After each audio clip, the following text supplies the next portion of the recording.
All right, let's get real for a second here. The future of policing is in trouble. And it's not because the job's getting any harder. It's because police departments might be making it too easy to become a cop. Yes, you heard me right. Sound a little overly dramatic? One of the most common questions that a police officer gets asked is, how do I become a police officer? And it's also one of the most unnecessary questions police officers get asked, especially officers working in recruitment in that unit.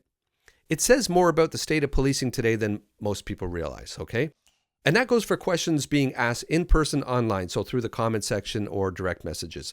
Not only is the answer extremely simple and out there for everybody to see, but it might be too simple. So if you're serious about wearing the badge, or you're interested in the current state of policing or the future of policing, then you need to hear this. Are police departments setting up the next generation for success, or are they making it so easy that they're letting entitlement take over? So easy that it's hurting the police department. I say yes. I agree that it's too simple now, and it's hurting the future of policing, because let me tell you, the job is not getting any easier, but the process of getting hired certainly is. Some people won't like what I have to say here, but if you need your hand held just to apply, then I'm here to question whether you're really cut out for the job or not. So let's break this down. Why is this happening? And what can we do about it moving forward?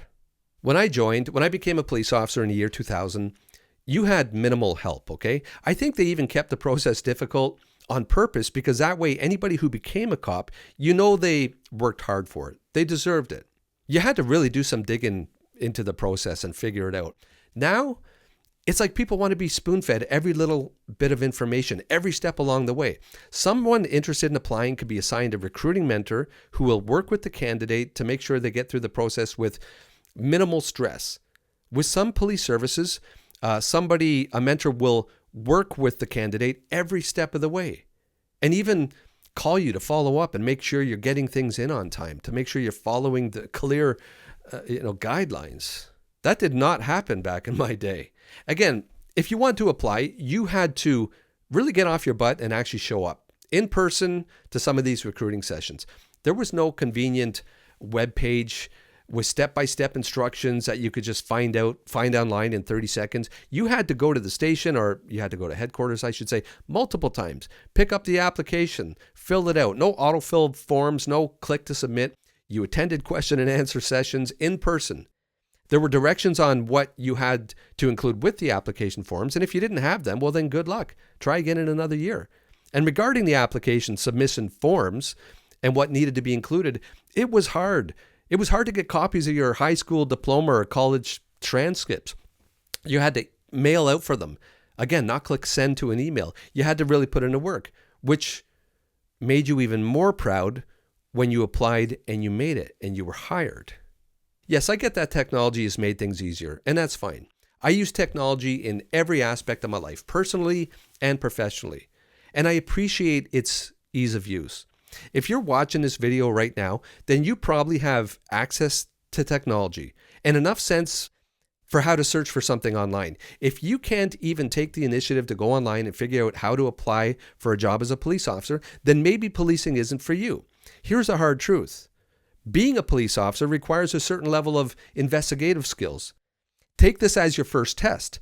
I'm not saying everybody in the process is lazy or unqualified, but the question needs to be asked. Are police departments making it too easy? Shouldn't part of the process test the candidate's initiative and resourcefulness from the very start? Policing is about solving problems, and it starts before you get your badge. You have to earn it. The job isn't a participation trophy. Quite often as a police officer, you'll be involved in tense situations or tragic situations where people are panicking and everybody will be looking at you for the answers. And you can't always stand there waiting for someone else to step in and take over. You have to prove yourself worthy to be put in that position to begin with, before you're even hired.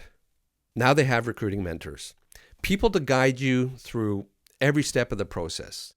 With the amount of responsibility on police officers during the course of their duties, even on general patrol, the situational awareness which comes from just wearing that uniform in public, is that really the kind of candidate we want patrolling our streets? Someone who needs their hand held every step of the way? Not long ago, I was talking to a local police chief. I made a video about it, and he stated himself that the younger generation of police recruits seem to be getting more entitled. Now, I've heard the same thing from multiple police officers and recruiting units right across the entire country. Some newer officers or recruits expect everything to be laid out for them. It's like it's owed to them. Not all recruits, okay? Not all. But don't be that one. I created a video where I explained how, 100% true story, somebody sent in their application package with the wrong police service on the title page, okay? I'll include the link for that video in the description. It's pretty interesting. So this person was probably applying to more than one police service, which there's nothing wrong with that, okay? That's fine. But they forgot to put the current police service on the title page that they were applying to. That person was instantly booted out of the process, okay? They were removed. You should see the comments, especially on LinkedIn, calling it petty, calling it unnecessary. Something so small shouldn't make a difference. It shouldn't matter. As a police officer, one small mistake like that could get tickets dismissed in court. It could prove somebody's innocence, or it could prove their guilt. One small mistake like that could mean that somebody who deserves to be locked up walks free. Yeah, it's a small thing, seemingly.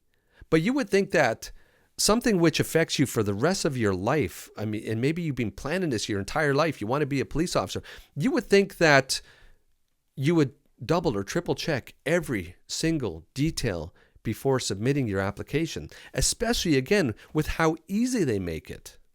I bet some recruiting mentors would catch that now, and it would be fixed. So if you're one of the people asking, how do I become a police officer? Do yourself a favor. Take the first step on your own. Show police services that you have what it takes to do the job without needing someone to hold your hand the entire process. Because out there, nobody's going to be holding your hand. Make a good first impression. Listen, people talk, police officers talk. You never know who you're dealing with, okay? Don't show up at the recruiting unit with your mom or dad for support. There's also been some changes to the schooling requirements. Some people think you're just going to get hired right out of high school. Very, very rare. You still need life experience, okay? And you need to show leadership.